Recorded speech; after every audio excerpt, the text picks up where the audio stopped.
All right, so Here's today is, something I found on the web. sorry, my According to Alexa, some stop. Sorry, I don't know why it turns on once in a while. So today is November 10th, right? And I think we've done already a lot of stuff in Lumion, right? And I always try to, to spend time on each program, depending on what the program can do, right? The more it can do, the more time I'll dedicate to that, program, right? And, Lumion is really good. I think today we'll probably finish off with Lumion, right? We covered the last details that are, still here, right? I want to cover details like how to mass populate trees, people, cars, how to control their movement in case we're doing a large animation, right? In case we're doing a street, like an urban design project, right? And a few fine tuning for the, our current model in Lumion here. And then we can definitely, I hope to switch next week after we see, our final stuff for like final renderings for this and maybe animations to twin motion, right? Because twin motion, and I have everything organized, I leave the best for last, because I want to spend more time on, that software, right? And twin motion has been changing very dramatically over the last few months, right? They've gone to several updates, pretty fast. And now they released the last update, I believe it was last week, right? With a new rendering engine that competes pretty much very close to V-Ray, right? So that means that, things like here in Lumion, right? They're estimating everything. The light here is estimated. The sunlight is an estimate, right? It's not ray trace like V-Ray, but twin motion now changed their engine. So if you want to, you can have like this, like Lumion, real-time rendering, or you can do a ray trace engine, which takes a little longer, but it will have pretty much the same results as V-Ray. So it's taking that software one step higher than Lumion, right? For the quality of this, right? So I want to spend, most of the time in that, project and go through everything, rendering materials, atmosphere, animations, right? And then in the end, talk about, VR, right? Which means that, because everything there, you can technically export to a VR world. That means that you can use a headset and actually walk in your, in your building. Like I could walk through here, right?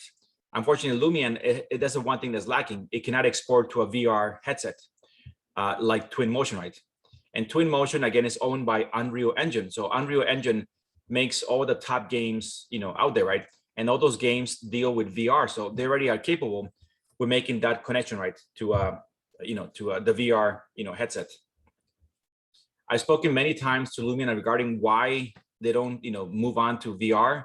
And for some reason, they refuse to, they said, that, they're happy with just this niche, which is creating this stuff. And they have no need to go to a VR, headset. But I think, that's really gonna change very soon, because now everyone's looking for, the VR capable software that can actually create all this. And in the end, they can put on a headset and then walk around their space, right? And experience everything they just made. So just like a game, right? So I think that'll be nice to talk about, in the next class, and we can focus, a lot of detail in twin motion, for the class. So take a look, at twin motion, right? And see if you have the latest copy. It's free for students, and make sure you have it updated in those things, right? All right, let's see here. So what things did we cover last week, right? So just to do a quick recap, last week we discussed lighting, right? We discussed, the 4 types of lights. We have the lights that are like IES, which is like spotlights. We can control, how they're used. We discussed also the Omni lights, right? Which are the lights that are typically, you don't see them, they're behind the scenes, right? Like here, right? And they create a nice glow, right? This glow can be controlled, right? So they're more for like atmosphere, right? We also discussed the other lights, which are fill lights, right? Which could be used to create dramatic, dramatic little things like this, like lighting, embedded with the ground, right?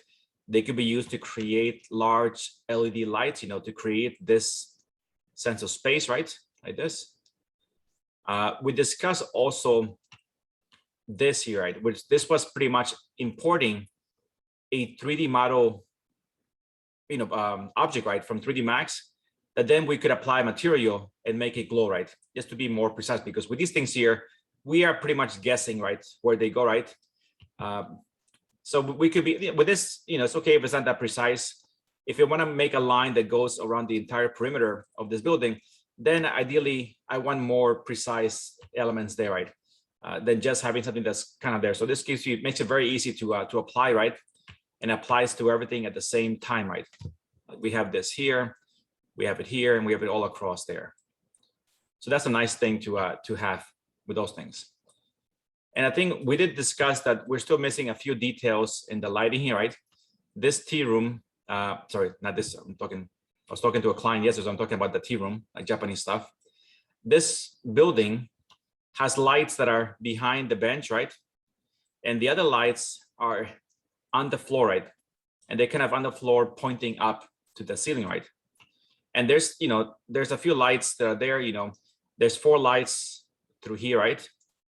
If you took my class before, so I want to put those lights just to finalize this scene, right? And we'll see if we can cover everything today in class, so this week we can kind of, next week we can just, well, at least if we finish everything today in class, that we can just define how to create our final renderings, right? And I also want to discuss animation. So if it takes longer, then we'll take one more class next week to finish with Lumion, and then we jump in Twinmotion next time. I don't want to rush things too much. Let's see how far we can cover today in class. From those things, are there any things that are still unclear or confusing from last week? Definitely want to hear your comments.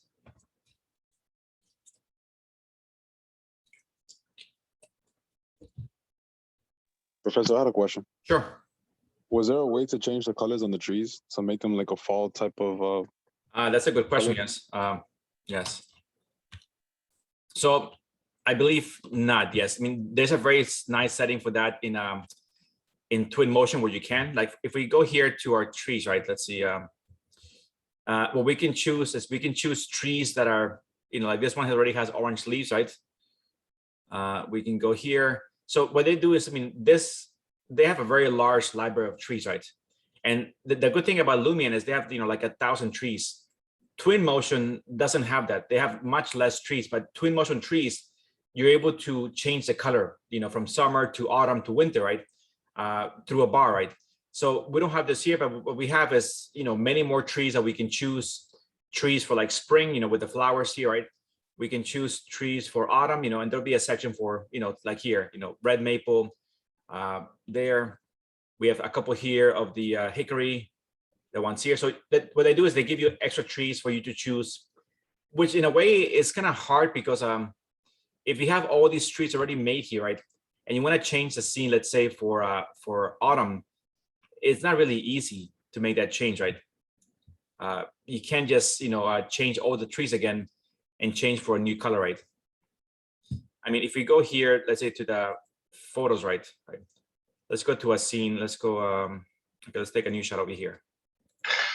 Let me take a new shot over here somewhere where we have trees. Let me go. Let's say I go here, there. Let's change the scene. Let's give it the custom style. Let's make it realistic, right? Let's do real skies. Let's make it a blue sky like this, right? And now let's play with the. There's a setting here for adding rain or snow, right, to the scene, right? So technically, those are the ways to add different, seasons. If I go here, it's not really here. You have to go to FX. So we're gonna add a new FX to the scene here. And this is the ones that we can choose from. We can add sun, we can add God rays, which is this cool effect of the light coming through the clouds, right? And if we keep it going here, we have weather, right? Fog, precipitation, yes.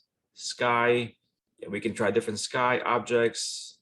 Oh, here we do have autumn. This is actually new autumn colors, let's see if we add this one here. Okay, let's do that. Okay, so it is, okay, so this part is, okay. I guess it doesn't give you, I guess it gives a pretty good control, yes, the range. So I guess they can, yeah, this is my mistake, I never used this setting here before, but I guess we can do this over here, yes. And let's say we can go here to the hue, right, more green, less green. We can go to that. Let's see how much we can control this. 1 second, let's go very close here. All right, so here are the leaves for this tree. Let's go here. All right, you can make it purple.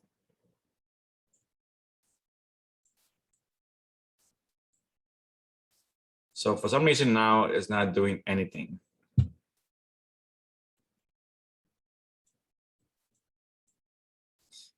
I mean, it looks like the setting is there. It doesn't seem to be that easy to control. It is much nicer in twin motion here. We find a different tree. So there's the leaves. I don't know why it's not really doing much. Before it was. Hue control, saturation, nothing's happening here. So, I mean, I guess you can try this setting. Maybe it works with some trees, right? Doesn't seem to be working very well with these trees that already have my scene here. Right. Okay. Thank you. Yeah, it could be also that depends on the type of tree, right? This tree has a different leaf, right? It looks like more like it's like, let's see if that works. This one, it's doing something, but nothing really. Range. If I lower this all the way down, target layer. Okay, there we go. We gotta have the target layer all the way down. Then we can play with the hue. Green. But I would say that this is not really realistic because what it's doing here is, if you guys can see, right, it's just applying the same, this is like opening a map in Photoshop, right? And playing with the color, right? And, making the hue, one color here, but it's still, they're giving every single leaf the exact same color, right? Or hue, right? If we change, we can make it purple, which, why? We can make it less, right? I mean, I still like it. So again, we can compare this afterwards to twin motion, right? Because there they do make every leaf a little bit different, right? So it gives you that, idea that not all leaves change color at the same time, right? Some of them could be red, orange, yellow, and some could still be green. Here is just a play of color, which to me doesn't look very realistic at all. Yeah. But I guess there's a way to achieve that in case. All right, hopefully that helps. That's one setting that I never used before in Lumion, trying to change the color of the leaves here. I typically what I do is I pick the trees and change some trees just to make it look like it's autumn season. All right, so let's see here. So we applied these lights before, right? We discussed that you could apply these lights here, right? Also apply them through here, right? Just to give it that sense of the night atmosphere, right, to the space, right? And we discussed that this scene right now, it's missing a few more lights, right? And these lights are simply, depending, if you took my class, you might already have cavities already made here during that class. This model that I imported, was the base model. So that was before we modified the model during class. So I think you guys might already have these cavities already made, right, in your model.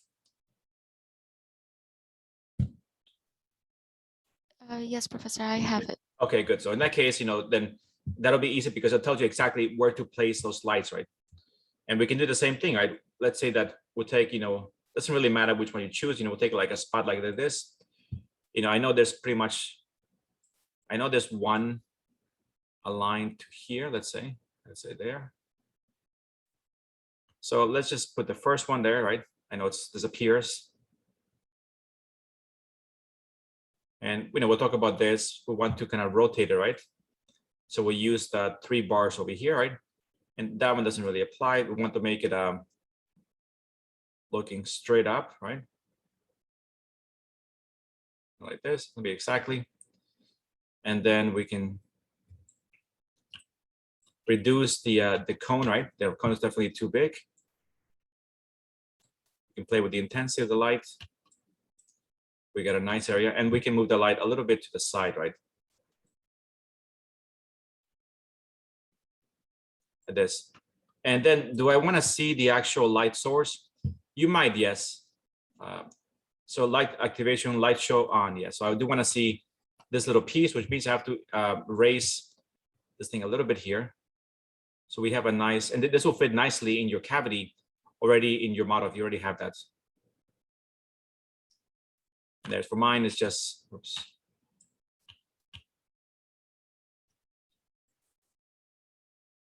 kind of like this. Like that, perfect, right? And then how do we copy things in Lumion? Alt. Yes. So let's just hit, this is an extra light. Let me delete this. All right, so select it, Alt. First switch over to move freely, right? And I believe the one other one is around here somewhere.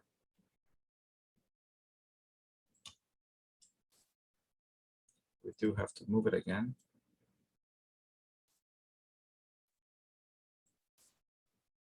And we start to get all that extra light already in our scene, right? And I'll do it 2 more times here. I'm not gonna put every single one. I think you guys will use your model, which already has the cavity, so you can see exactly where to put it. Excuse me.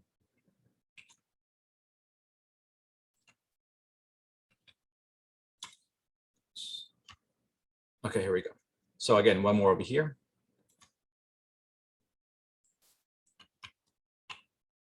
And one more somewhere along this wall here.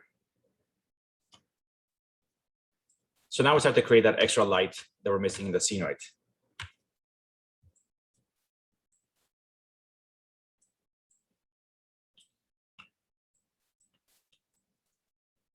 Also, one thing that I want to set up also here is just like 3D Max, when you guys took my class, we set up certain cameras throughout the scene, right? And these cameras were there to, to create our final shot, right? So when I go here to my photos, right? Each of these cameras, has a certain point of view, right?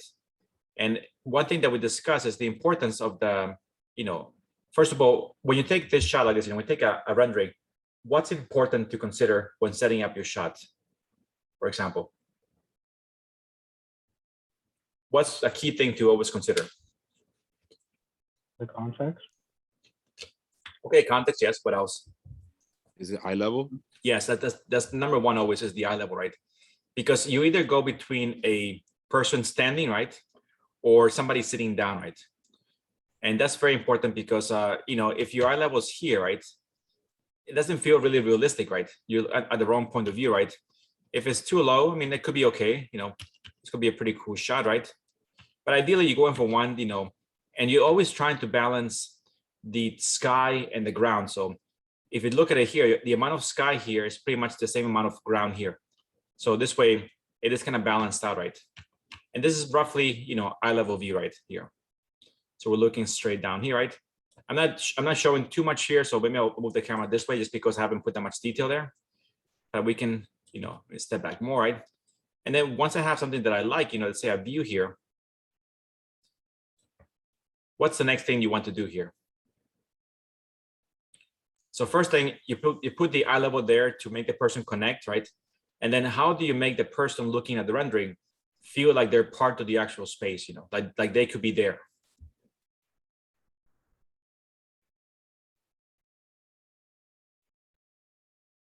Is that when you add people or chairs to the scene? Yes, I wouldn't say people because people are always looking very fake, in these softwares, but definitely a chair, right? So you always put at least one chair so someone can imagine, sitting in that chair, looking down the view, right? And because the only thing here is that it's hard I can't really move this chair because I'm in the photo mode, right? But this chair should give the person the feeling that they could sit here. And the chair is always facing the main focus of the shot, right? So where do I want the person to see, right? Or where should they be looking, right? So I want them to be looking here, right? In this area. So that means that I want my chair. So if this is my main focus here, right? This part here.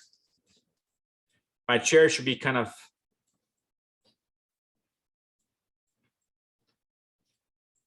facing in that direction, right? So right now the chair, the way that it's currently set, it's facing this way, right? Which is nothing really there happening, right? So the first thing I would do here is I want to make this chair to be here and looking in this direction. So it would enhance my main focus, right? So I want you guys to include at least one chair, right? In every shot you guys make here to define the focus of the viewer. So in this case, this view here, right? The chair is in the wrong place. And unfortunately, we can't go here and move the chair. We have to go back out to the build mode, right? And we can kind of do it now here. We can go here to indoor. So now we can select the chair. I'm gonna move it. Let's move this over here.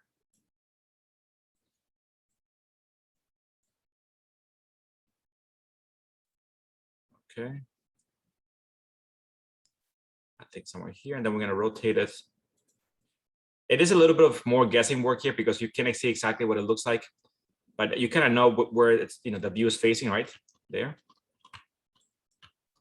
And we have also this one here, which is the Ottoman. We could turn it also in the same direction. Let's say like that. And then we can do a quick check over here, right, in the photo mode. Okay, not bad, although this changed because I didn't save my shot, right? So I know that I had done this view here. Something like this, right? Let's say like that.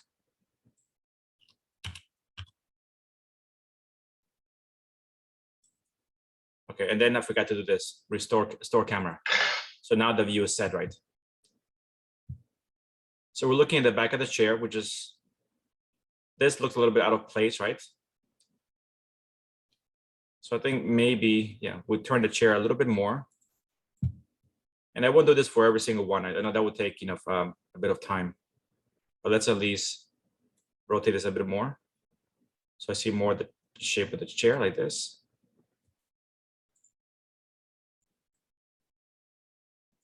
Like that.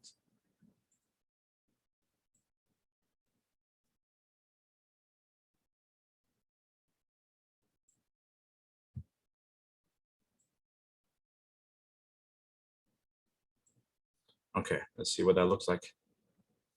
So it looks a little better, right? We're kind of facing in that direction, right? And the reason we put chairs because it's something that is empty, right? There's no one sitting there. So it kind of triggers your mind that you could be sitting here looking at that view, right? I really don't like using people unless they're very far away in the scene, right? Just because they still don't look real, they still look like very fake. So it kind of takes away from your rendering once you add them there. So for this, talking about, the next class, right now I've done already a bunch of different renderings here, right? So I want you guys to, let's see here, to create renderings that showcase, this space in daytime, in evening, and nighttime, right? In the same way as we did before in 3D Max, right? So you can really show, how you can, look at this space under different conditions, right? And they don't have to be all the same shot, right? I would say they could be different shots of the space. Some of them could be daytime, some could be nighttime, some could be the evening. I've had before students where they create also actually the same view under each condition, right? It takes up, it's definitely requires more rendering because you're doing this shot multiple times, right? But you could do, and then that looks really good in the portfolio because it shows, let's say, an employer or somebody that you can take this shot and really show it under any condition, right? That you want, right? And I mean, if you want to do that, what you have to do, let's say we take this shot over here, right? Right now, this shot is daytime, right? We have some nice shadows there. These lights are on here. Let's see here. Well, we can always move this like that. Let's see here. Store camera, we already stored it. We can change the title here, right? So while you're here, I will click the next shot, right? Save it, right? Click the next shot, save it. So now what we have here is 3 identical shots right here, right? This shot here shows a nice daytime view, right? And we can spend, and the best way to show daytime views is by, adding as many shadows as possible, right? Let me take away the autumn colors. We go to real skies. We can play here with this, the shadows, right? Try to get as much shadows as possible. This now really looks like a daytime view, right? And again, I would try to add a few more trees here just to make the scene more, otherwise it looks pretty empty. All right, so this could be like a daytime, and we can call it here, you can change the title here, daytime, right? Save it. This one here is definitely a night view, right? We have all the lights here. We have lights here. That looks pretty good, right? The next one here is we want something in the evening, right? So in the evening, you will have to do custom style, right? We can start by, we do have daytime, well, there's daytime here, right? But this one here that says realistic applies some extra settings to make it a little better, right? But these are already kind of preset. We have dawn, which is technically, sunrise. We have daytime, and we have night. So these are our 3 settings that we have, right? So I could technically just choose one of each for my, my settings. If I pick dawn, right? Our sky is different, right? The light's a little different right here. We can go to real skies here, right? And we can change to a different dawn, right? This one looks, more of a dawn setting, right? With a nice pink light. We can change the setting here, right? To get some more of that, right? We can play with the brightness here. We can decrease the brightness to give the sky more color like this. So this is, to me, this is more like a dawn, right? Because we see all the colors in the sky, right? We can change the overall brightness of the scene, right? And again, we can change, if you want, we can flip the sky, which just means this over here, right? If I turn this on, it just turns the sky, in case you want to get a different view of, something else. So you could try this, also for, I say for one shot, find, the shot that you like the most, right? And do, the daytime, nighttime, and evening for the exact same shot, so that'll be don't do it for every single shot, because that'll be, unless you want to, but that'll be, a lot of extra work, right? And I would say, let's define, I want you guys to at least take, let's see here, at least take some, because I know the time frame, I want to do at least 5 different shots of the space, right? So we have right now, so I want you guys to set up 5 cameras, right, in your scene, right? One of those cameras, you have to make, the daytime, nighttime, and evening for the same shot. For the other ones, I think you can choose, which ones to make nighttime and make evening, right? So in the end, you will have, let's say, you will have 7 total shots, right? You will have for this, right? 4 are of you, you choose those 4. And then the 5th one, you do 3 times because you're doing evening, autumn, and daytime, right? If you want to do more than that, you're happy to, you guys can do as many as you want. If you want to do 10 renderings or 20 renderings, I'll be happy to see more. But I want you to at least be able to create those 7 shots of the space, right, in as much detail as possible. Which I know, if you put more detail, it's going to take longer to render. Is that kind of clear for you guys? Yeah. Yeah. I mean, again, if you show more, that's ideal, because if you want to set up more cameras, then please show as many as you want right now. I think this looks really good in the portfolio afterwards. All right, so we discussed already kind of all these different settings here, right? What you can do with the settings, right? There's still a few other ones here that we haven't discussed yet, right? Like if we go over here, right? Let's see here, right? This is the daytime scene, right? If we go to effects here, again, there's other things you can add, here. One here is weather, right? If I put weather here, right? Precipitation right here. We see this, we can see kind of the rain droplets falling, right? Let's see here. And you should be able to see them also on the floor here. So the floor already everything becomes very glossy, right, in the floor. And we have here a bunch of different controls, right, to create rain or snow, right?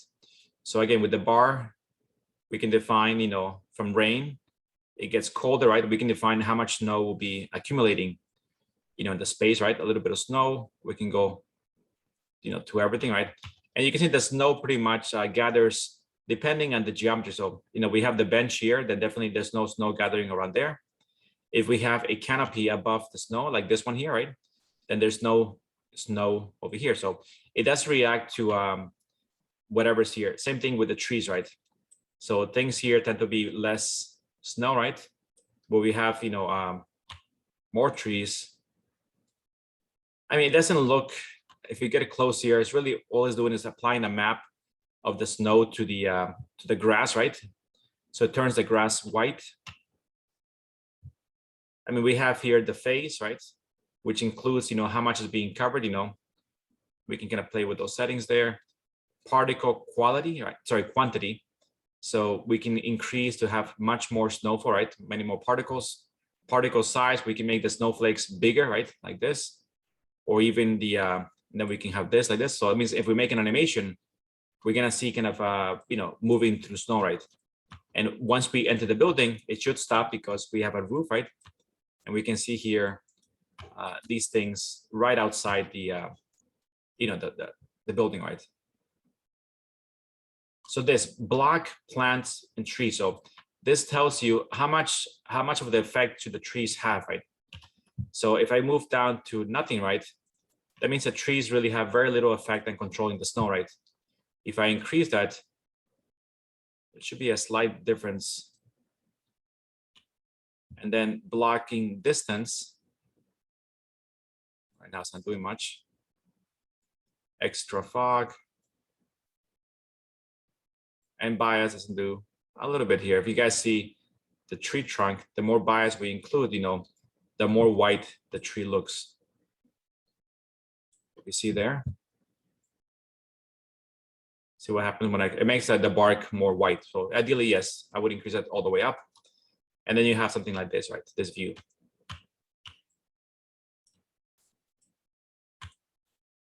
And right now it looks pretty bad, but it should get better. I'm not sure why the snow looks green though.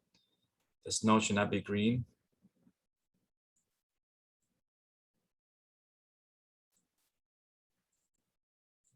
Particles, size, quantity. So that's one thing we could do. Yes, I mean, it's not, this system is not perfect, right? We can switch back here to rain, right? So now we have very big rain droplets.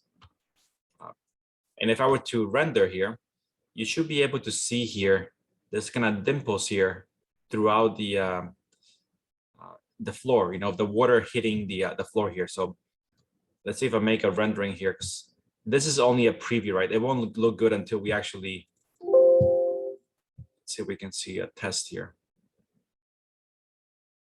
And when I'm making a test, it is kind of animating this, even though it's only a photograph, right? And it does improve the quality a little bit here. You can see here kind of where the rain is droplets.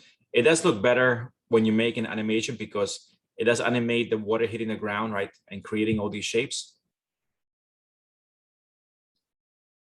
Let's see how this looks.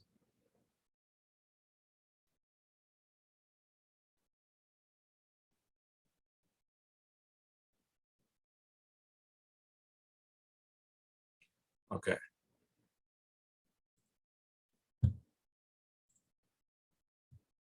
So, I mean, this is the final. I mean, again, we put the rendering very high. It doesn't look too bad. Again, you probably have to change the sky to a cloudy sky to make it better because rain with shadows, it does happen, but not as realistic as it could be. So it's one thing you could try to do, right? You can try to do rain, you can try to do snow. They work, I think, okay with the systems, and we can also delete it here. Effects, we can also have other things like, we can change very cool skies, for the night views, right? We can also do things like this, right? Let me change here to a night mode, right? If I add to this effect, let's add the effect of, first of all, moon, right? So moon height, that defines the height. Let's go moon heading. We're going to rotate it. And we should be able to see the moon appearing there. It's over here, right? Moon size, make it bigger. Moon height, we define it in the sky. There it is, right? Moon heading, we can move it left and right. That looks pretty cool. Again, the size, you can make it really big, right? You can make it smaller, like this. And yeah, so that's pretty much all you can do with the moon, but it's also pretty, interesting here. So you give it a little bit of an effect, for the scene here, right? The borealis here also, so it's going to work because we already have the moon setting above it, so you can't make two settings at the same time. So we can, but if we take away the moon and we add this one here, borealis, let's see. No, it doesn't want to work. Yeah. All right, so that setting doesn't work. We can do volume clouds just to make it look more realistic. Objects, cameras. This happens a lot, so I like using pretty much just the camera that makes it look realistic, right? but they do have other cameras that are, like effects, like a fisheye camera, chromatic, lens flare, tilt shift. This is done through a lens that makes the main focus sharp and makes everything else around it blurry, right? So, you could experiment with those, but I wouldn't say use them for anything final. Animation, we're not doing that. Artistic, this is you can make it look like a sketch, like a painting. These are probably okay for things that are in progress, like a sketch rendering. But for your final ones, you want to use all those skills to make it look as real as possible, right? I wouldn't use the painting setting for making your final rendering to give to a client. One that I do use sometimes, is that if I'm showing the client, let's say, some work, right, and I don't want to give in too much detail, right? I don't want them to talk about materials. I might use this one here called Blueprint, right? So I click Blueprint here, right? Let's see here. Why does it look everything like this? Not sure. Face. There we go. So, you can define how many lines to show, right? So the face down to nothing, everything is kind of white. As you increase here, you add more grays, right? As you go further out, you get this, it gets up to the point where you go back to being a full rendering. So you can define at what stage you want to stop, right? Like if you do like this, right, could be a pretty cool effect. You're showing a mix of materials that are slowly fading out to a very simple view, right? In this case, we can define the grid scale, right? Which is this over here, right? All these square boxes, we can change the scale to make it smaller, right? Make it bigger to a point, right? So, and that's pretty much what you can do, right? Or you can go back down to this, right? Where, glass is shown as blue, which is nice, right? Or if you want less detail, you keep going down, and now pretty much all you have is this, right? And then you can play with the grid scale here to, define this. What do you guys think of this setting here? Would you guys ever use this? You think it's useful? I don't think so. Okay, why not? Or maybe like if you want to do something with like the perspective, show perspective. Exactly. Yeah. So if you wanted to print it out, right, and you Yeah. want to sketch over it, it's much easier to sketch over this, right, than sketching over this, right? Because all the lines are kind of hidden away, right? You can kind of see here the grid lines, and you can sketch if you want. Yes. So true. Yes, you can use it for that. Let's see. I mean, other ones, there's, oil painting. These I've never once used. Also one called styrofoam, right? Let's see here. First of all, let me delete the blueprint one. And this also is not bad, So what this does here is pretty much it renders everything in the same precise way, right? It even has the bumps of the, but what it does is just removes the material, right? So all you get left behind, is just the bumps of the material and no texture anyway. So, and we can play here with the diffuse, the noise. Can we change the color here? Some things don't really work that well, but I mean, this is pretty much just keeping everything. There's still a bump there, right? It's just now nothing has material, right? It also is not bad because it gives the lighting, right? It gives it that reflection, but it just takes away. So also this could be used to showcase a project, without having to show too much detail of the materials. Maybe you're still choosing the materials, right? But you can see here it's still reflected, right? It's just they remove only the material from each one. So again, you can try those, advanced. These are things that you would, so ideally when I add something, so if you see here, right, under effects, there's nothing here. So I'm adding my own effects to the scene, right? If I go here to custom and I add, let's say like a night mode, right, like this, then it's already adding many of those effects, automatically, right? It's adding things like shadow, skylight, hyperlight, reflections, right, to improve the quality of this. But if you see just by, I added night, and this is what it gave me, right? So to me, let me turn this off here. This could be okay, it could be, but I always like to go back, and edit those settings even more, right? Some things to me are too bright, so it takes away the effect of the scene, right? But it just gives you some of the effects here that you can try to use, right? You can always go there and add many more effects as you go. All right. So trying to really fine tune these last settings here. All right, let me think about what haven't we done here. Yes. So let's first, okay, let's take a little step back from the lighting right in the space, unless there's any comments right now from somebody in the class.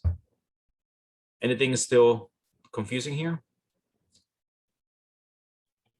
Mm, You guys okay?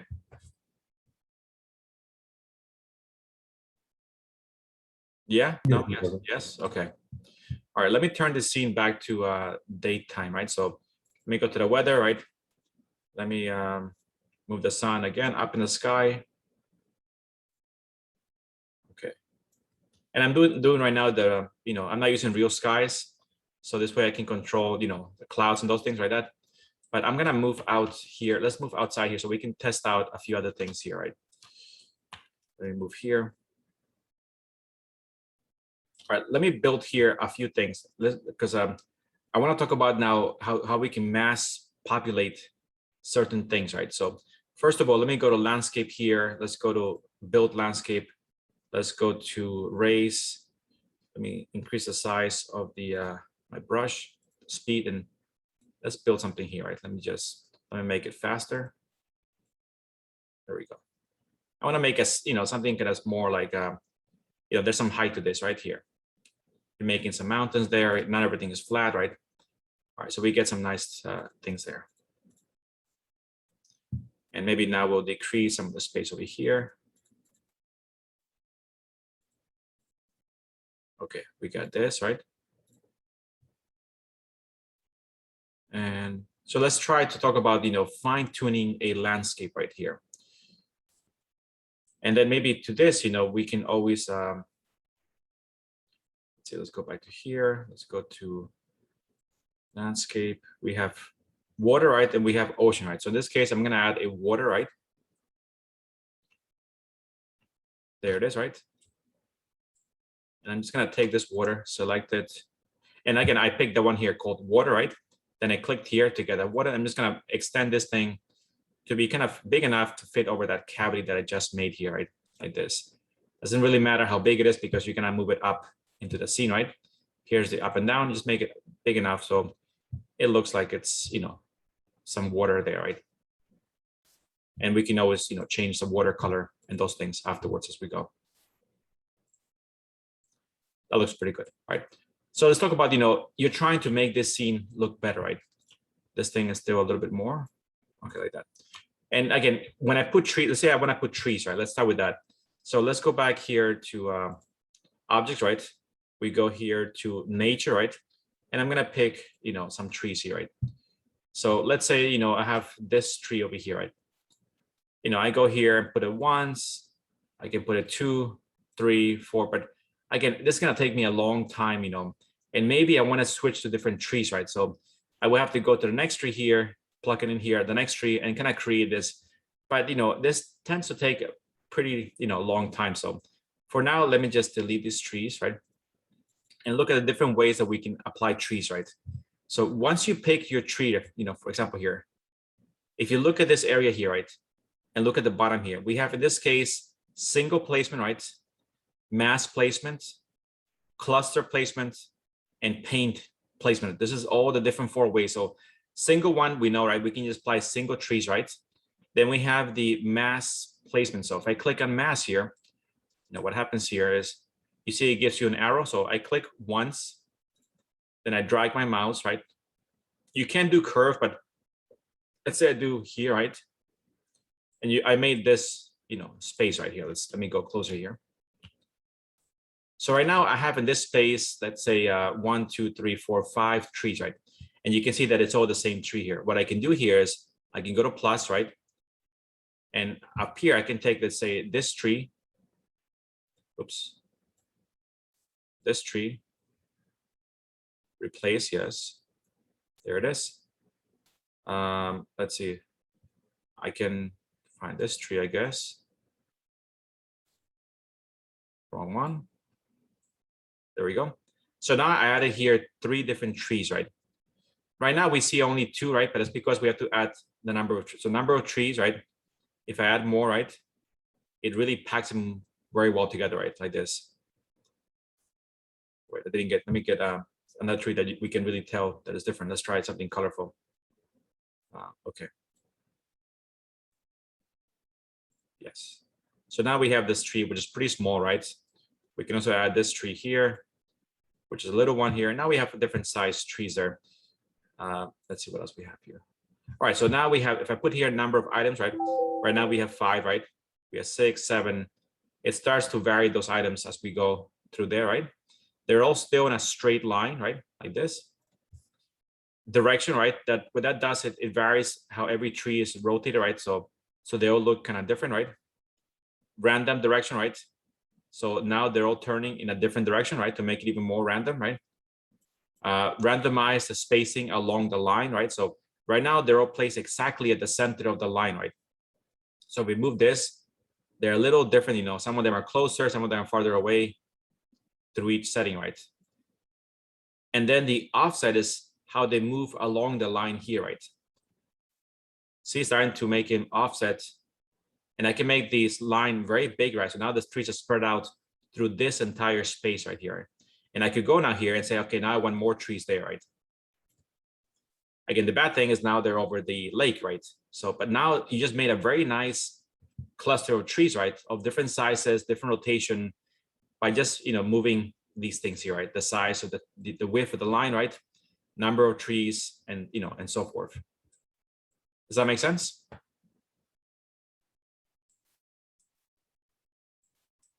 Guys, yeah? Yes. Okay, and don't forget, you see here on the right side, there's the check mark, right? If I put the X here, it's going to undo everything I just did, you know. So if you want to confirm, put the X. I'm going to put this, and that pretty much will cancel everything out, right? The second one, the third one here is called cluster placement, right? If I click here, I'm going to click, let's say here. So what I did here, it placed a cluster of whatever tree I had selected, right? In this case, I had this one here, right? This fall tree, right? If I change, let's say to this one here, when I put a cluster, it will put a cluster of those trees, right? The only thing that's maybe not good with this one here is that you can't put a cluster of different trees, right? They're all pretty much the same one, right? And they're all pretty much the same, you know, the same height, the same, well, kind of a little bit, yes, and the same rotation. So this is good for maybe like a garden, right? But ideally, you know, if you want to create variety, the best ones would be the one called mass placement, because we can choose the trees and we can really refine every single detail, right? Okay, if I go to erases now, I do have to erase it each one at a time, right? Because they were placed all at the same time. All right, then the last setting here is like a paint setting, right? Which is actually very nice, right? So if you go, let's go back here to trees. You know, let's find something here. Let's say I pick this tree, you know, the common linden tree right here. And we have the last setting here, which is called paint placement. So again, we have the same things before, you know, this big circle, right, in yellow, right? Density, right, here. That's the density of the trees, right? And paint selected object. So let's go here. So at this point, you know, I'm painting here, right? I've selected, let's say, this tree, right? Like that. If I increase this here, I'm painting very dense, right? If I decrease this here, right? You know, much less, right? The good thing about this setting here is that, you know, it adapts to the surface, right? So if I'm painting like a mountain, right? Like here, right? Then we go from a flat surface and you slowly go up, right? And we go here to density higher and we paint, it will detect the height. So we can very fast. And again, the only negative thing is we're painting only one tree at a time. So we would have to, if I want to change to a different tree, I would have to, you know, change to a different tree. And again, paint here, right?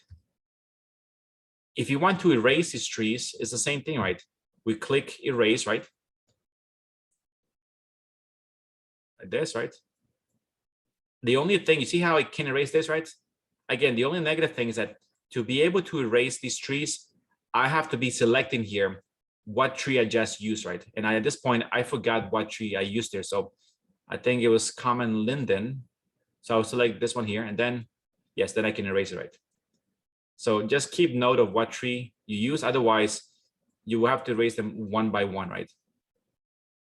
So again, the bad thing here is that you can choose only one tree at a time. So if I'm doing like a forest, the first thing I might do here is maybe put a whatever tree I use, I put the star here to make it my favorite. So this way I know that afterwards I can go back and erase those trees, right? But let's say I make this one here, star, star, and star. So I'll say first one here, right? I'm going to paint, right? Let's see, that's like this. I switch to the next tree, paint again. Next tree, paint again. So I made a very nice, realistic looking feel. Again, be careful when you get to the edge here, because you don't want to have trees, on the water here. So for that, you can erase and just make sure that erase a couple of those trees that are near the water, and you're all good to go, right? And in case you want to go back later and erase those trees, you know that these three that I highlighted are the ones that you use to here, and you can just kind of erase it as you go. All right, does that make sense? Yeah.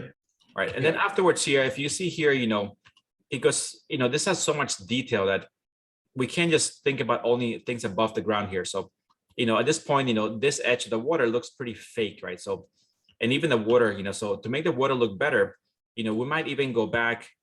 Let me put here the check mark to confirm, right? We might go back to the landscape mode here, right? And I might build a little bit here. So I'm going to lower the size of the brush, right? And I'm going to raise some of the stuff over here, right? Like, well, not that much, I'm too far out. But I want to show like some amount of rock formations underwater here, because that makes it look a little bit more realistic than having this thing just drop down to the floor here. So you might, not everything, but wherever you think you might see it here, right? You might, and right now, again, you might have to do a couple of these ones here to smooth it out here, to make it like jitter. And then right now, everything underwater is currently green, right? Which really wouldn't, be that realistic, right? So what can I do afterwards here? So I'm building right now here the landscape like this, right? I'm building the edge of the. I wanted to slowly go from, from shallow all the way to a very deep edge, right? I think that could be nice. All right, let's say we'll take away these things here. All right, so what can I do now to improve this area here? Because I don't want it to look green, right? That looks fake to me. How can I change this color here?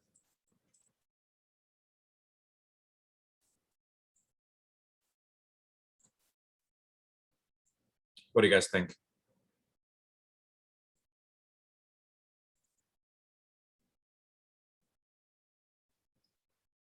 Any ideas?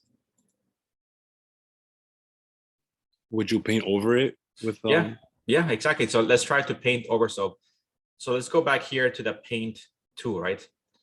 And we have, different things that we can paint, right? Let's say, let's start here with the edge, right? So imagine, I want to make the edge of this not so much grass, but maybe fade out to maybe rocks, and then afterwards. So if I click here on the, I can click here to, edit, different types of ground, right? We have right now European gravel, snow grass, cold gravel. I'm not sure what all those things mean, flat rock.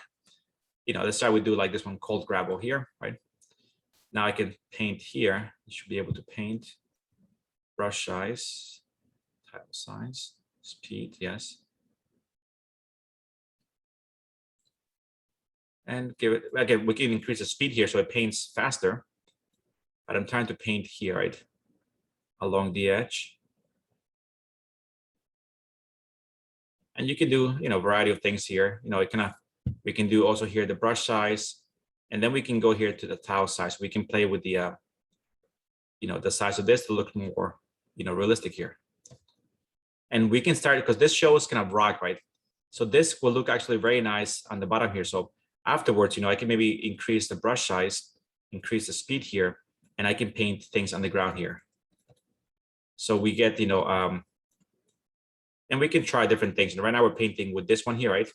We could go back here and, do a mix of different things, right? We can try this one here, which is flat rock. And we can, painting this one here. And we could try this one here is a farmlands grass, maybe a mix of, well, it does change everything at the same time. So we could try, different ones there. And maybe, a mix of that looks good. We can try different ones here. This is the sand, right? I click here. So we're doing like a beach scene, right? We could paint like a beach, right? Like, slowly fading out to here, or maybe we can make even a path, right? We can define a path going through the mountain, right? Maybe going through here. If you're making maybe like a hiking trail, right? Like this. And then we can put trees along that path, right? Like this. So we're starting to really fine tune, our landscape, right? More than just simply, putting some trees there. And again, this I would only do if, if something, you do maybe an animation or you're working on a scene that that will showcase the space. And of course, we can see all the detail here, right? The path is made nice because it shows the grass in 3D, right? So it looks pretty realistic, we can try different things here. So I think we can easily build up, a nicely detailed scene right here. Also, if we go under the water, I think we discussed before. Oh, we don't see much here.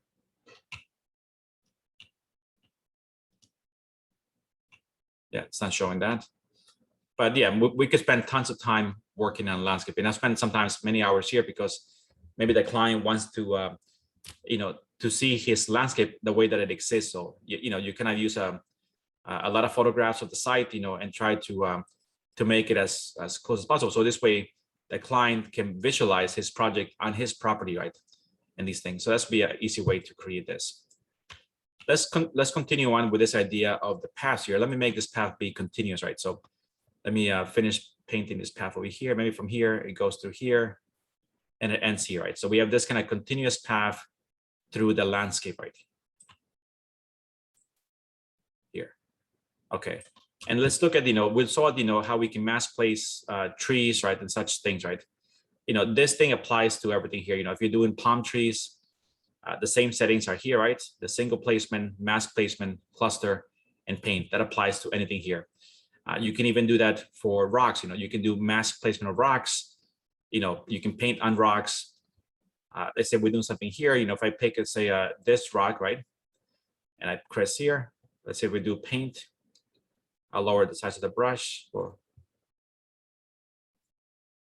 I can quickly change for different rocks here. To make like a formation like this, of rocks, right? And you can easily build, the landscape. But let's switch now to the other thing you can also mass place, which is people, right? And people we use pretty often, right? Because we're, making buildings in the city, right? Maybe we have a street pattern. Maybe you're taking urban design. You want to show people walking in your space, right? So the same thing applies. That there is maybe less settings than trees, right? Let's say that, you want to pick somebody that looks like they're actually hiking. Not so much, all right, this guy looks like it's hiking. Let's say we use this guy here. And we see down here, we have only 3 settings. We have single placement that, we can just place this guy one time, right? And that's it. And if you see, if I place this guy once, right, the guy is always walking, right? If you do a rendering, he will look static, right? But if you do an animation and the guy's just walking in place, it looks pretty strange, right? So this is meant because you want to give this guy a movement, right? So let me for now delete this guy here and look at the other settings we have here. So we have single placement, mass placement, and cluster, right? Let's see what we can do here. So single, we know if we do mass placement, right?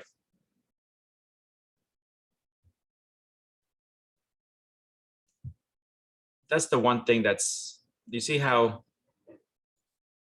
we can create a continuous line, right? And although, that'll be a great setting, this line is working okay here. This is here to add people, right? So let's say I add this guy, right? Drag it, drop it here, right? There's the guy walking, right? Let's say that I pick another guy walking over here, pick it there. here. Okay, he's wearing a suit, but why won't you add it? Okay, there we go. And let's see some other guy here.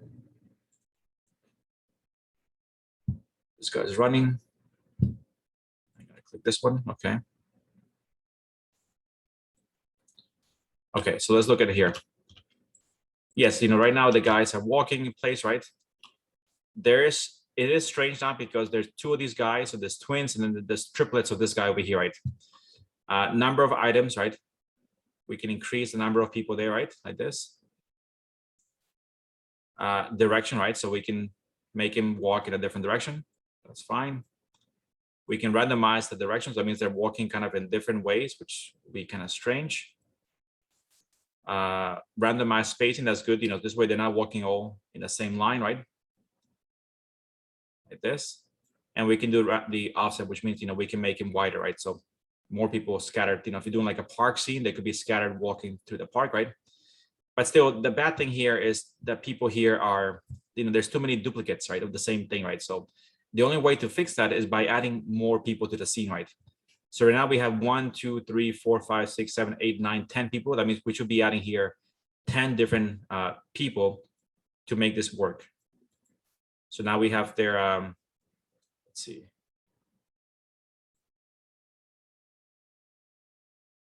Okay, we have 5 people now, right? We still have a few duplicates there, so we can add more. Almost there.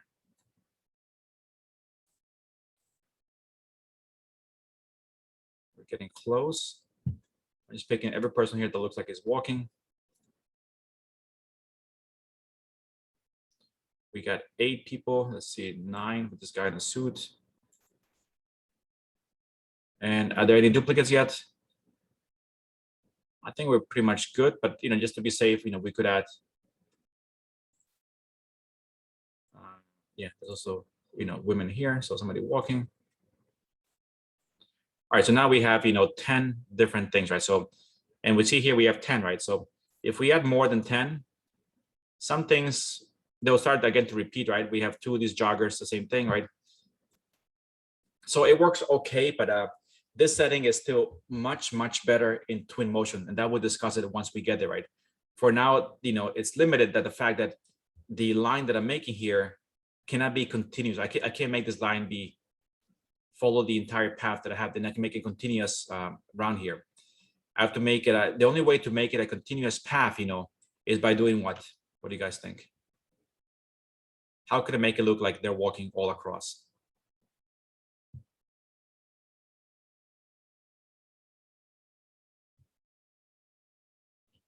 Ideas? Don't you render it? And then No, but- they're walking? What do you? Yes, but you mean like that the setting for rendering walking? Yeah. You mean that? Yes. Okay, so that'll be. We have to go back here, right, to photo. Let's see. Let's go back here. Where is that? Where are people?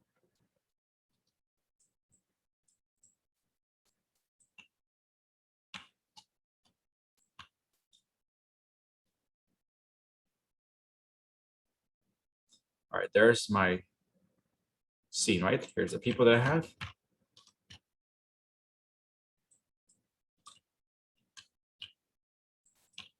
All right, let's go here to FX. Sun, weather, sky, objects. Animation, right? This setting I haven't used that much, called time warp. Is this the one you're saying? Or no? So I'm not sure. I was just I thought. no, yeah. I mean, I'm trying to think of any other way to make it work. This setting time warp is just what it does here. It creates like it's more like an effect. That a person walks and there's a shadow behind them, right? Like they're walking very fast, right? Something that I've haven't used because Again, this is not really an effect you would do for, for like architects, right? But, it animates as they walk, right now, this is a still shot. It's not really an animation, so you won't see it, right? But as the people walk, there'll be like a streak behind them, right? If you watch movies, think of the Flash, right? The way that he, but if I go back here, to this space, right? For me, right now, there's really no way to create a continuous line around this path to make it look like people are walking around this path. The only way to achieve that would be by creating multiple lines, right? So if I go here again, and go from here to here, right? Then I would have to go follow my path again, right? So let's say wherever I might go, let's go from here. One more time, do the check mark here, right? Then next path from here to, let's say, here, right? So I'm doing multiple paths of people here. I will follow my space here, right? But what's the problem you see there now?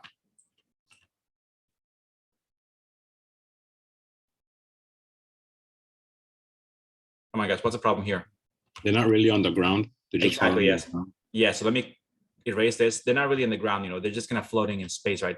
And even these guys also, right? They're not really, they're floating, so not really as good, The last one here is the cluster, right? Yeah, cluster again applies a cluster to a setting here. Let's say I put him here.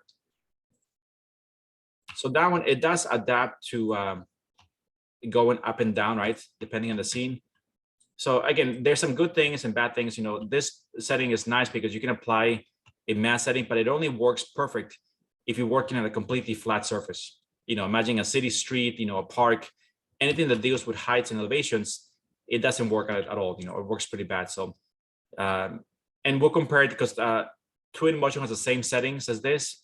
So, and they do a much better job at this. So, I'm always going to be comparing Lumion to Twinmotion. You guys can see exactly what each of them, does here. All right, so that's, people, right? Mass placement of people. You could do the same thing for other things. If I pick, let's say, cars, right?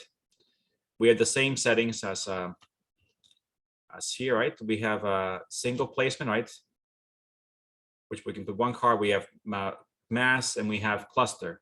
Again, this only works good on a perfectly flat surface. Otherwise, it's not going to work right. We can choose here number of cars. We can randomize the cars along here.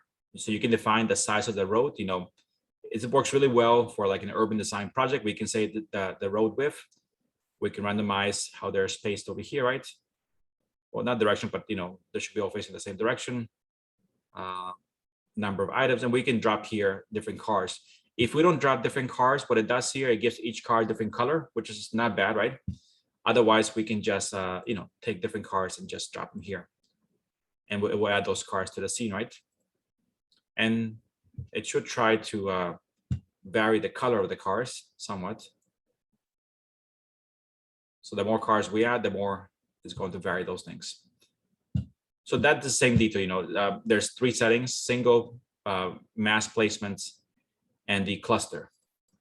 And again, it doesn't adapt to things that are they're changing in height. So we couldn't make the cars really adapt here. Even if I try to place one car here, right? For example, right? It can detect the surface, so it's still trying to make it flat, even though I'm trying to place it on an incline, angle here. Okay.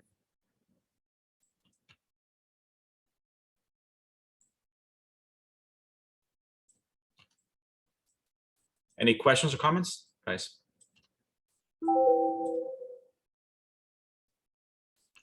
No. Now you guys are okay? Okay. Let's go back to our place here.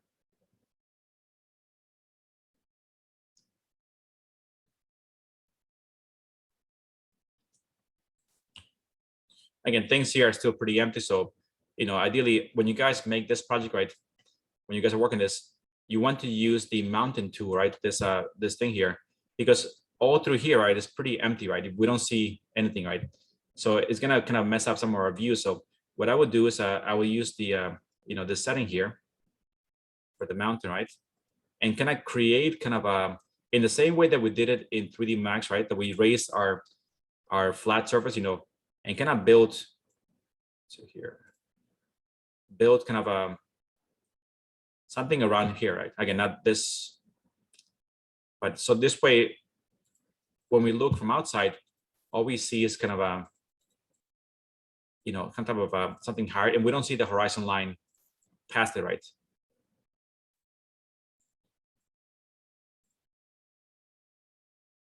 You know, we're creating a miniature landscape around our space, right? Oops. Again, I did this probably too fast, but you know, we go here around, and we don't need much to create this. And then I'll go to maybe some jitter and vary the heights of these things. And then maybe some smoothing at the end and smooth out some of those angles.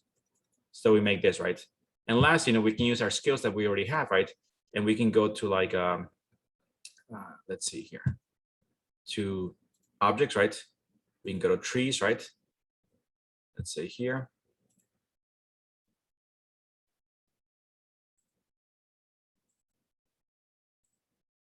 Let's say we have some of the trees over here, the ones we picked before, right?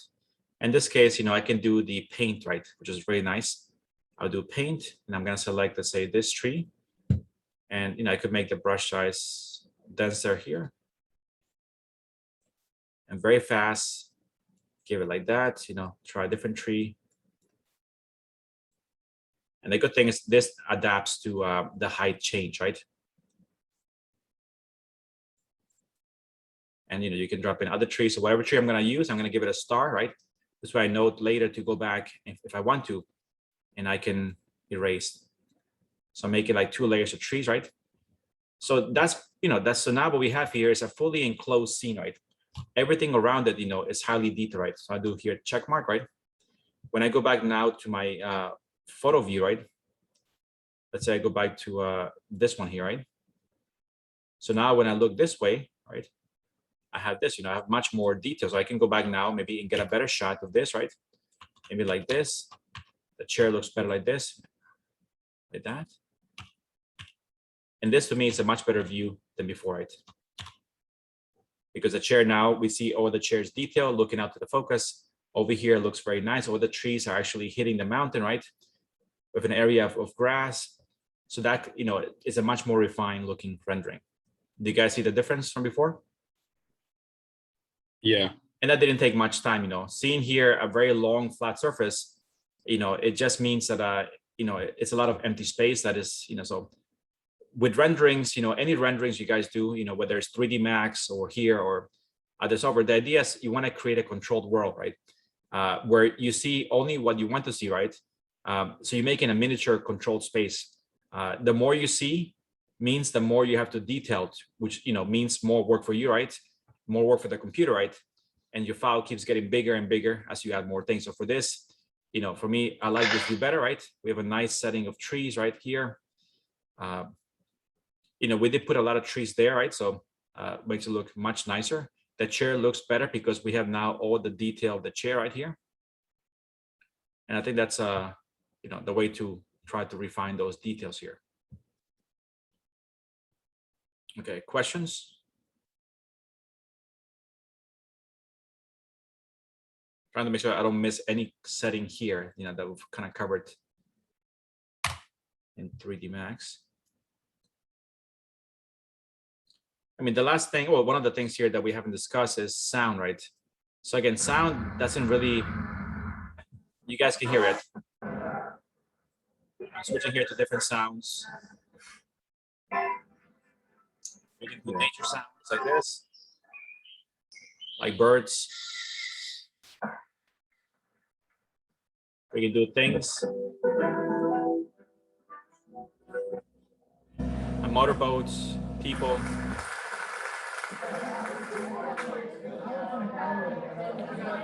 So how do you think we could use those sounds in the space? Or where would I use them? Is it when we make animations?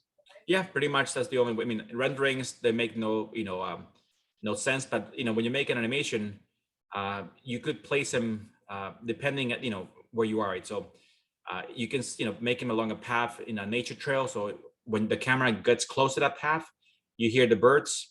as the camera goes away from the sound starts to disappear, which is so let's say like here, right? I'm gonna put a couple sounds here, for example, right? Let's go back to sounds here. Let's go to nature sounds, right? Beach, water. So let's say we have water here, right? This is let's drop in the water sound here. There. We have this icon, right, of the water, right? That we see there. When I go away, right, the water is gone. You guys can hear it. When I get closer, you hear a little bit. It gets dark, louder. So it reacts to how close the camera is to the scene, right? And the idea is, when you're showing this animation to your client or to your professor, those sounds maybe give it more life to the rendering, right? So I use them sometimes, but not that much. But you can put people talking to give it a sense of an atmosphere of maybe a city, right? If animating the streets. If we're doing a stage, you can make it like sound like people are clapping, right? If you're in nature, you can pick from the beach, river, ocean, trees, animals, right? And you can do other sounds there, right? So it's interesting, right? But again, only works in animations, right? Let's see here. That's pretty much. I think the last thing I want to discuss today is making the animations, right? Discuss some of those details. But let's take a break before we do that, just so I don't break up this lecture. So yeah, let's take like a 10-minute break, guys, and we'll come back and we'll focus on making an animation here. All right. All right. Guys, thank you. Thank you.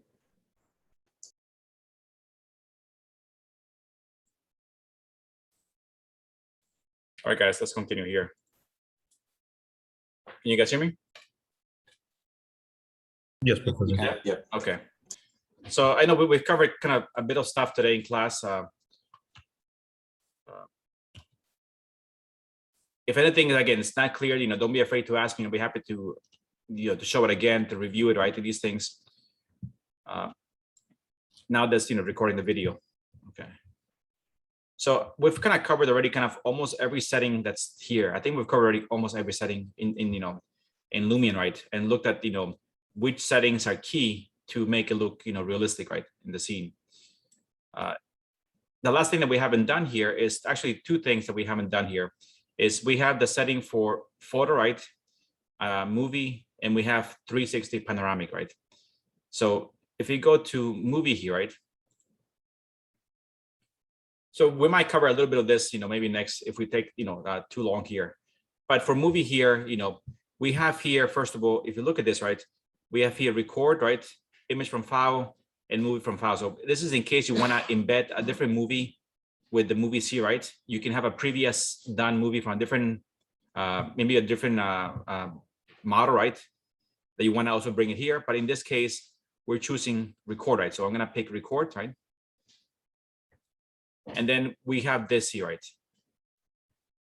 If I close this here, just to close the record, we go back to seeing this. And we see here 1, 2, 3, 4, 5, 6. We have a bunch of different things and they go up to, to 30, right? So what are these things here, right? What do you guys think?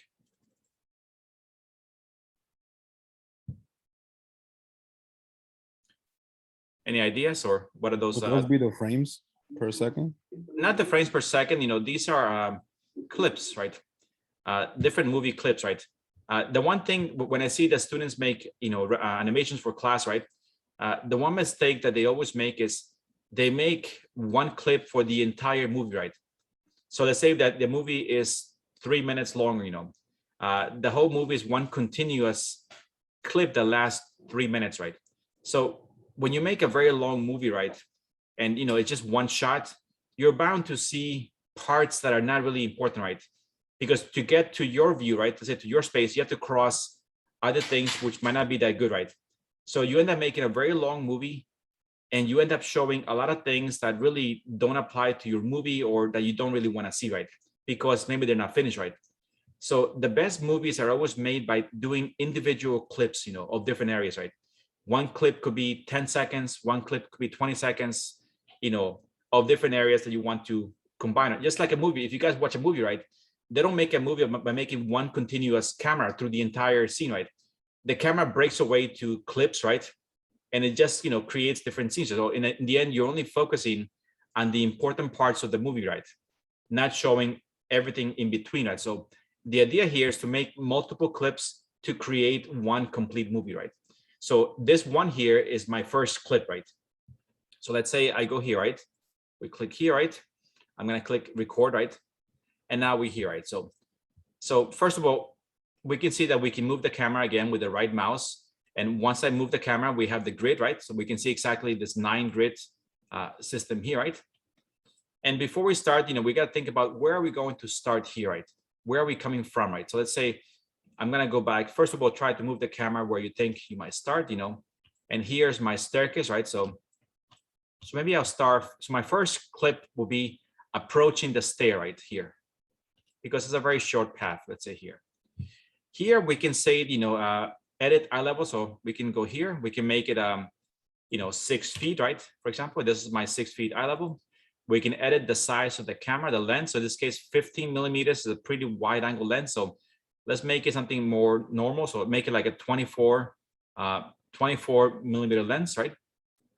That's more of a nicer lens. So let's kind of step back here, right? Like this. So kind of get the camera started where you want it to be, right? And then we see here on the right side here, the clip length, right? So every time I make a clip, it's gonna be 2.02 seconds, right? I could change this to be, 2 seconds like this, right? And what this does is, you see here, we have the camera frame, right? So I'm gonna click once, you're gonna hear a snap. There, right? This is my starting point. Next, I'm gonna move my, my camera forward like this. Take a snapshot. So we just made from here to here is 2 seconds, right? I'm gonna move again, approach here. We just added another 2 seconds, right, to my scene. There, 2 seconds, right? And let's say we'll finish here, right here, right? Look in this way. So my first clip here is 17.45 seconds, which should be 2, 4, 6, 8, 10, 12. Well, I guess a little more than that, right? So not really precise, but we can edit that, right? So right now the entire clip here is 17 seconds, 17.45. So let's first of all, do a check mark here to confirm this clip. Let's look at it here, see what it looks like, right? And then we can edit the length with the frame, right? So let's click here, right? We're not going to render the clip yet. Let's just play it right here and see, do we need 17 seconds to move that? Do you guys think it's too far, too fast, too slow? Or you think it's a good pace?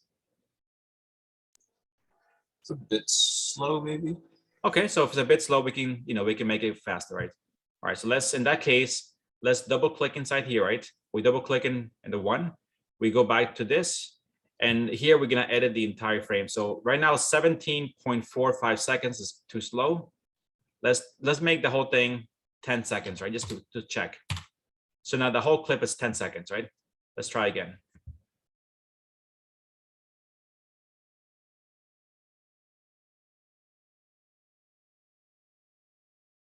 All right, a little fast, so maybe let's something in between. Let's do it. Before we had 17, let's make it 13 seconds. And let's play again. Let's go back to the beginning. So start slow. Slows down here, which is nice, right? And then we stop. Okay. So that's not too bad. Let's say, we like that time frame, right? So I'm gonna go here and do the check mark, right? So now we're gonna switch over to clip number 2 right here, right? And clip number 2, again, we do movie record, right? It's going to start over here, right? We finished off kind of over here, right? So I'm gonna hit my first clip to record, right? And here I'm gonna go kind of up, right? Because we're going up the stairs, right? When we get to the top of the stairs, I record my second clip. And what am I looking at here? I'm gonna go through here, right? Slowly turn, another clip. And this clip, is just gonna look across here. It's gonna maybe go over the water, to make it interesting. Going this way to the staircase, to the chair. And it's going to stop when I get here, right? Let's say here. There. It's gonna go here. It may be, you know, we look here and it stops here, right? This is where students make a mistake. At this point, they add more and more clips to turn the camera around, you know, and kind of go back this way. So in the meantime, they're rendering this view here, this view here, this here, just to turn back 360, which is completely, you know, not needed, right?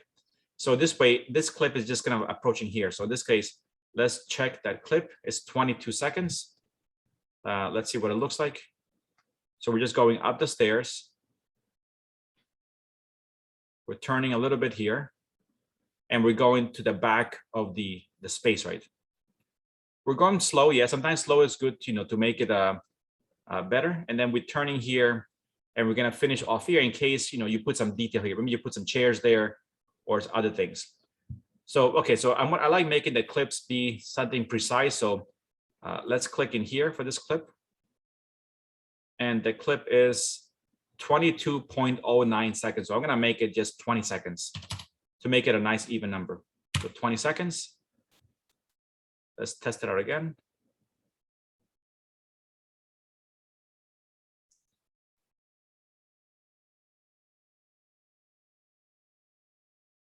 So again, we're doing very slow, right, with the clip, right? And we're not wasting time trying to turn the camera around to go back, right? So at this point, I'm happy with this clip. So we'll do that.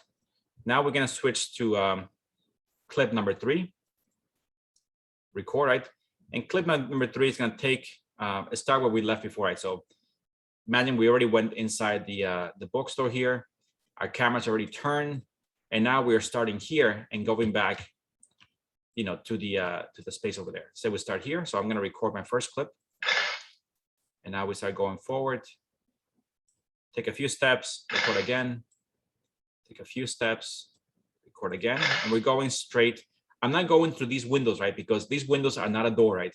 Many times students just go through the windows or go through the walls and pretend the camera can somehow pass through all these things. So try to keep it as real as possible, right? You know, we go here, then we always, we just can start going this way. We turn this way, right? Like this. We follow the view. We turn again this way. And right before I go through the doors, I stop here, right? Okay, so now that's 30 seconds. You know, let's see what it looks like. We can always edit the size afterwards. All right, so it's going there.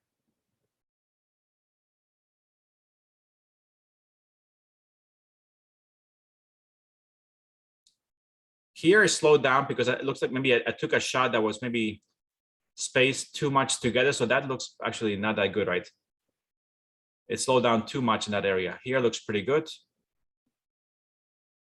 We turn and we'll finish off right there. Okay, and we stop there before we open the doors.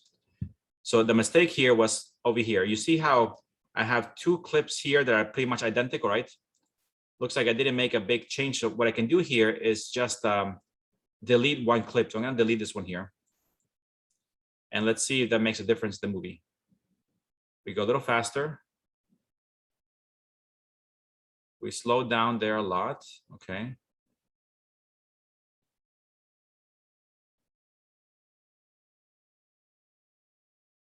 So I don't really like this clip, you know.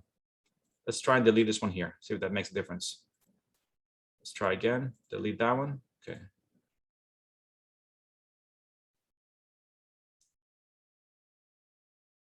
That's not good because now we're crossing here. So let's just, in this case, I'm not happy with this one. Let's just start again. This one, this clip is no good. So let me delete it.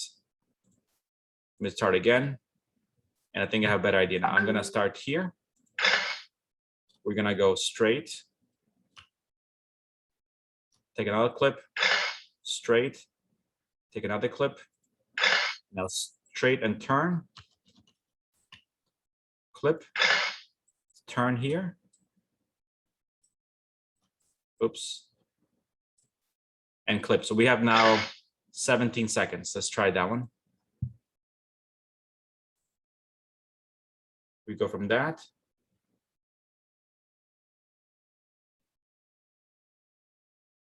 The speed is better. We only, we turn nicely when I go into the column. Good. And we stop there, right? So that looks like a nice clip. I'm just gonna double click it again to right now 17.64. So let's make it 15 seconds, right? Let's make it a nice number there. And we'll do check. Do you guys follow what I'm doing here with each clip? Yeah, Professor. Yeah. I mean, this is the best way to do it. Again, for any movie sets, any commercial, it's all done through this, right? So again, afterwards, we just click number 4, right? We go here. And right now, we're just making the individual clips. At this point, we're gonna arrive, or we're gonna start, past the stairs, right? Or past the glass door, right? And here is the main thing is, I don't want to go here and then try to turn all the way, because that wastes a lot of time, going like this, right? So what do I want to do here? I want to probably just start here, right? And just go straight, right?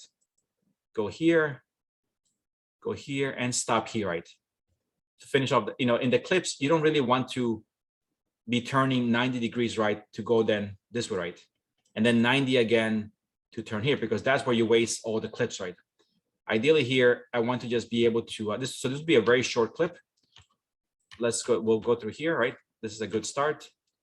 We'll take it like that. We'll do maybe go forward, 2, maybe go into detail here, go into the face like that, and 3. That's it, 8 seconds, right? Let's make it it's 8.82, so let's make it 8 seconds. Let's test it out.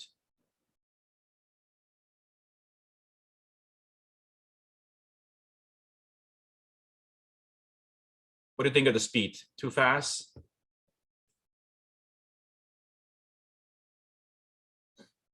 I think it's fine. Touch Okay. anything, we'll just set up. All right, so in that case, let's give it a check mark here, right? Okay, that's pretty good. And where do you think our next hammer is gonna be? You guys tell me here. We go to clip number 5, start here. We can kind of play around here. Do I want to go from here and here? No, right? What do you think? Would this be a good clip to go from here and finish here, or no?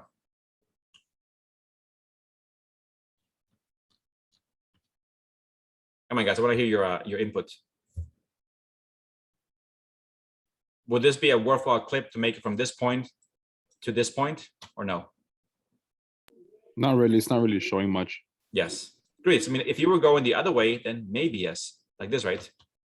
If you were here, right, then this could be pretty cool. I mean, you can maybe go like this, right, at an angle, and then you can go like that, and maybe look at the statue. But in the end, we don't, right? So the next best clip, maybe, let's see, if we are here, right, then we could maybe, again, here you might want to put some chairs, right? So put more of these chairs, right? So they have some life, and there's typically 4 chairs always here, right? It's like a resting area, and you could just kind of go through here, right?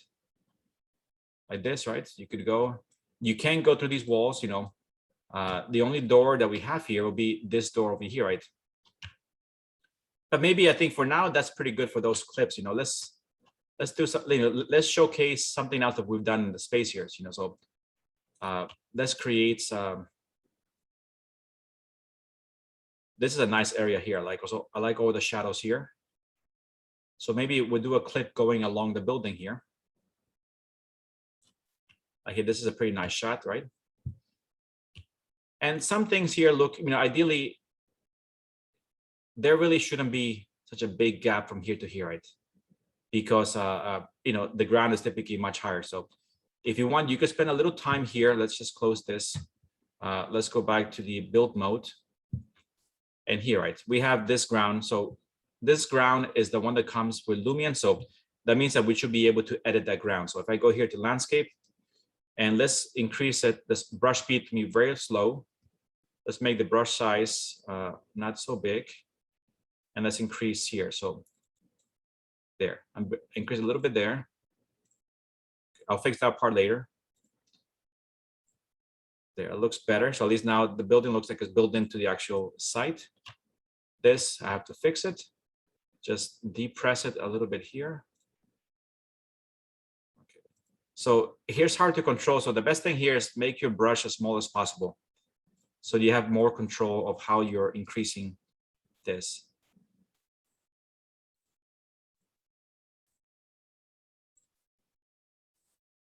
That looks better. Oh, too much there. You guys see what I'm doing here to increase that? And I'm going to be walking through here, right? So, you know, I guess you could also increase here a little bit there. So the building is more set there, right?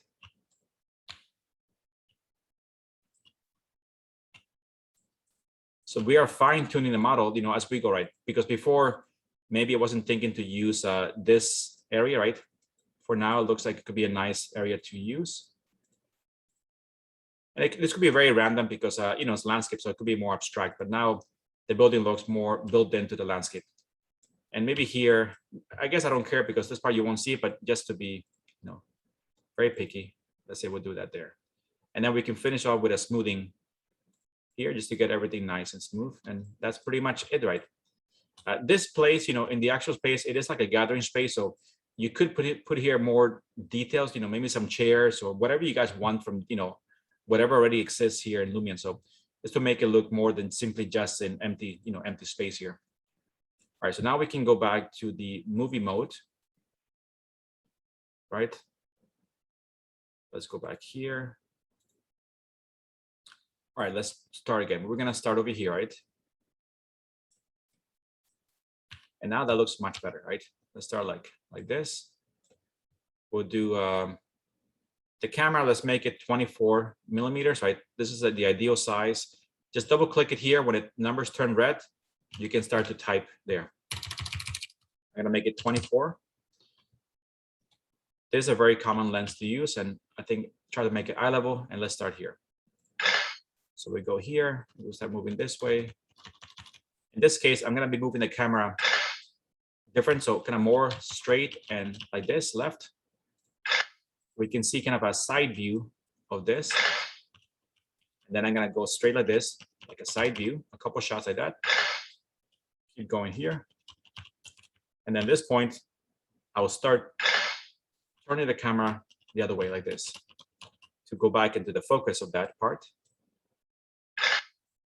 And maybe step back a few times just to get the overview of the whole scene. And I think that's pretty good. 30 seconds there. So let's test it out.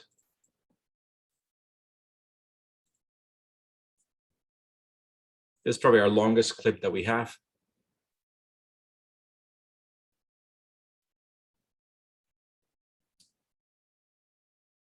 And it's nice to go also past trees, you know, it makes it all more realistic, right? Also, we have a nice background because we just added all the landscape in the back, right? So also here we have some really nice shadows, you know, these shadows are important because they're gonna make this thing look very much realistic, right? So, and then we step back and that's the end, right? This is, I think, a nice looking clip. Let's make it 30 seconds. Well, let's try 25, see if that improves anything with the speed, right? So we go a little quicker. Then we slow down here. Again, the more snaps I take, you know, of these things here, right, the slower it's going to be, right? If I do a very large gap between snapping a shot, it's going to be much quicker. What do you guys think of this one? 25 seconds.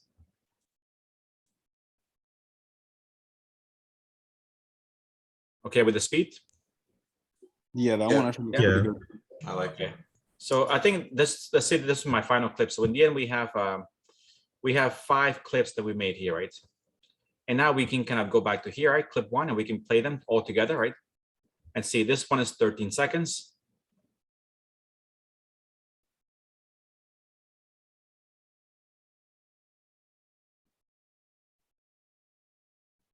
Then we switch to the next, or oops. All right, that one goes. Next one here is up the stairs.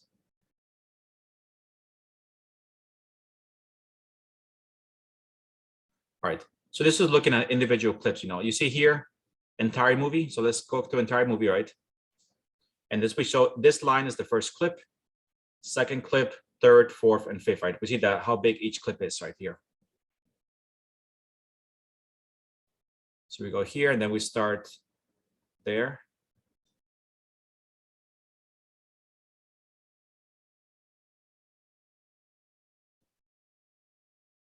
And we could do technically up to 30 different clips in the space here.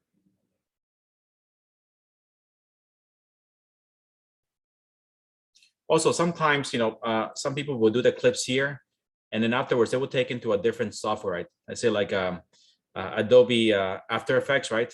Or Premiere, right? Which is a more of a professional software, and they could add, like transition elements between every clip, right? Like you put like a fade effect or, other things between here. But that needs to be done in a different software.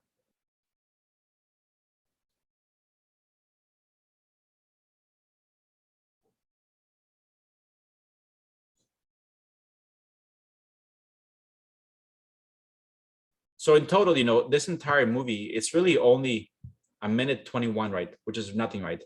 So it's not always, sometimes students think that the longer the movie, the better it's going to be. And I've seen many students present their final project and their animation is 8 minutes long or 5 minutes long. 5 minutes might seem like a very short time, but when you're presenting and the jury is looking at the movie, 5 minutes is very long. It feels like an eternity, right? So ideally, these things should be less than 2 minutes always, right? Nothing more. So here in a minute 21, I showcase the entire project. I'm not even rushing. It's still a slow speed camera, a lot of detail, and it's still under a minute and a half. After once you go to 5 minutes, then it just becomes showing the same thing multiple times. And when this animation is 5 minutes long in one continuous clip, you end up in a way hurting your design because you see all the bad things of your design or all the imperfections.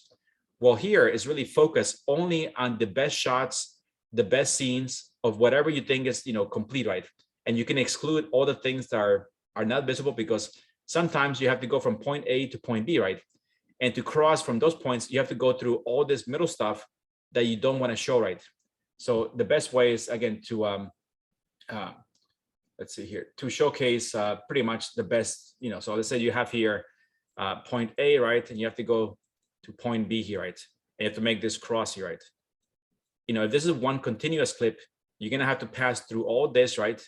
That could be unfinished material. The 3D model is not defined. Maybe it's not the best part of your model. So you're showing the audience all this that takes up a big part of your design, and that in a way it's hurting your design. Well, you can just go from point A, and simply just kind of go directly to point B, right? And you can skip everything here, right? And that really makes for a much nicer animation, right? Does that make sense? Yes. All right. So the last thing to do here is render, right? But also one thing that we haven't discussed here in your animation, right, is that technically, remember all those custom styles that we did before, right? In the renderings, they can also be applied to this. So right now, this is being rendered under no custom styles and no effects. So this is just kind of a raw image of the animation, which is not really that bad. This is the quickest way to render the animation because animation will have many more slides, right, than a single rendering.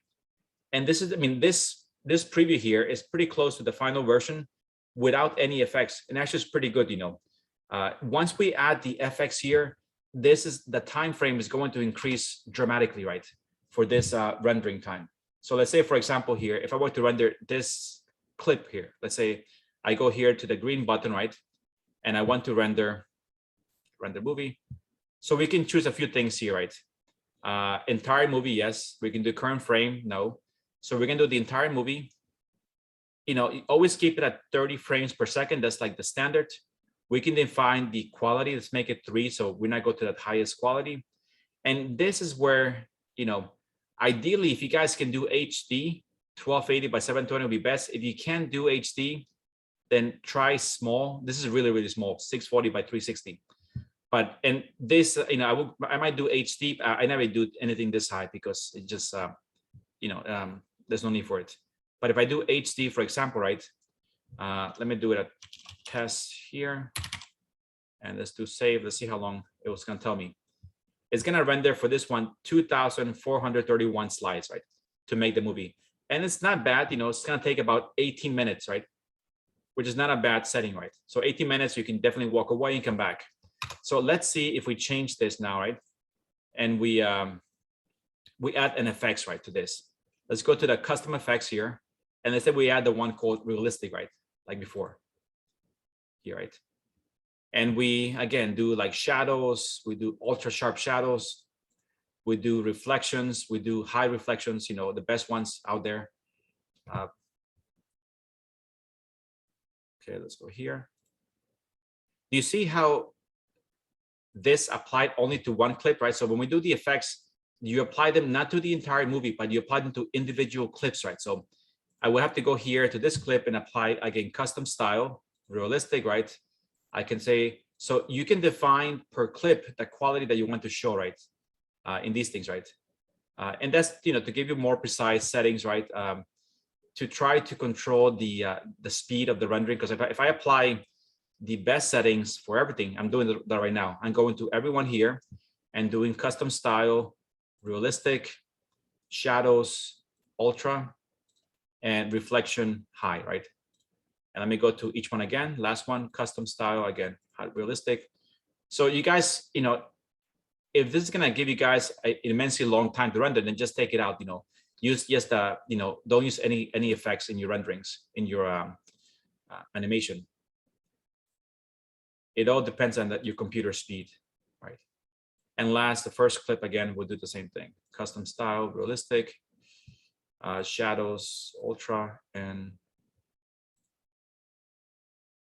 reflection high. Okay.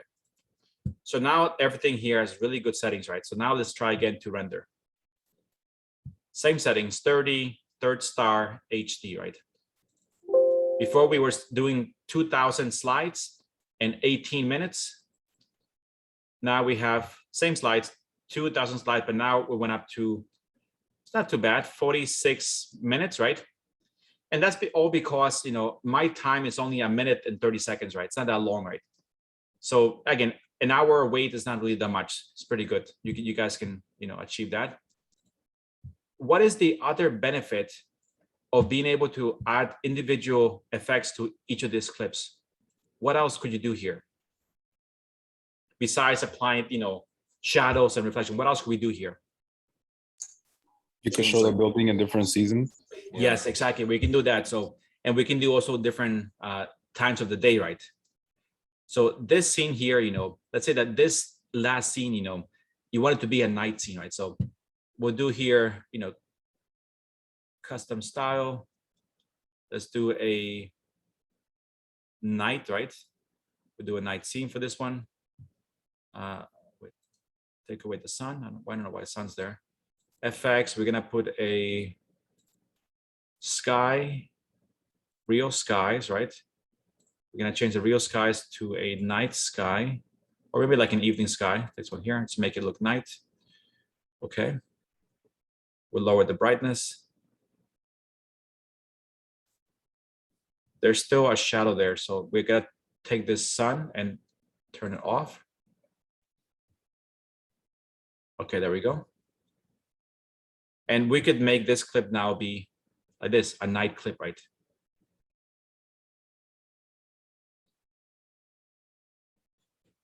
Again, right now, I still gotta play with the settings more. Right now, this doesn't look the best, right? But this is this would be a night clip. My first clip here is gonna be a daytime scene, right? We're going to the daytime. Here could be maybe daytime, maybe this shot here, because we have all the lights. We can say that we could even make it, we can make it rain for this shot, or we can make it snow for this individual, shot here. I can say for this shot, I'm gonna change the skies to be, let's say a night sky like this. There it is, that gives a pretty nice effect, right? For the night sky. And it's gonna be, and then when we get to here, right? This lighting here is pretty bad, I don't see much here. So for this shot, I'm gonna go to real skies and I'm going to move the sky to get maybe some better shadows, for this, right? So that looks pretty good, right? Like this. We get some shadows there. So we get the leaves behind the statue. That looks pretty good. And that'll be for this shot, So now when we go to play everything together, right? We're going between, let's say, also here, just, right now in this shot here, just to be precise, it doesn't look that nice. The whole facade here is in shadow. So, don't forget that you can go to this shot, go to real skies right here, and just move the heading. So we can move the sun and get something better, right? Let me like this. Like that's nice, because then we get the tree shadow right there, right? So let's say I like that. So let's try that again. We go from here. This looks pretty bad here at the grass, but again, this is only a preview, right? It'll look better afterwards. We go up here. Then here we, definitely change to, oops, just go to entire movie.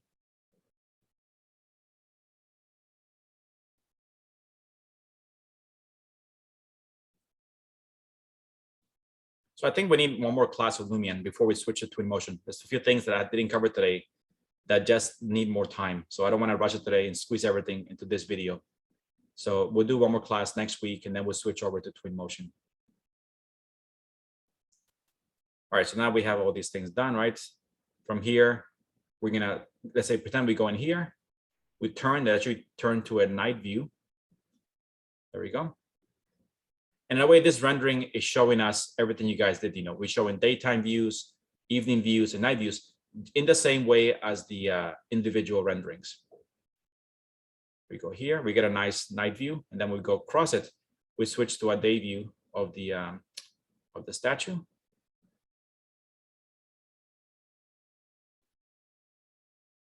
And we get to that, right?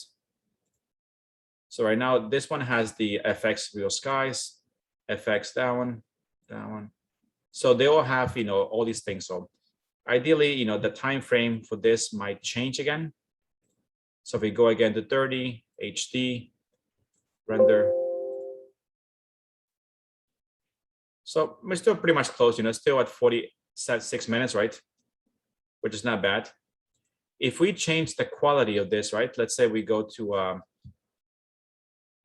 here, so this, what this does, the higher you go, the better quality you get in the shadows, the reflections, and the bumps, right? If I go to them, and these, you don't need it, because most TVs, or I guess most people use 30 frames per second for a camera. 16-200 are for high speed shots. So nothing that really applies to us. So I would keep it as 30. If I went to production quality, which is the highest quality, and keep it as HD, see how that would change the quality here.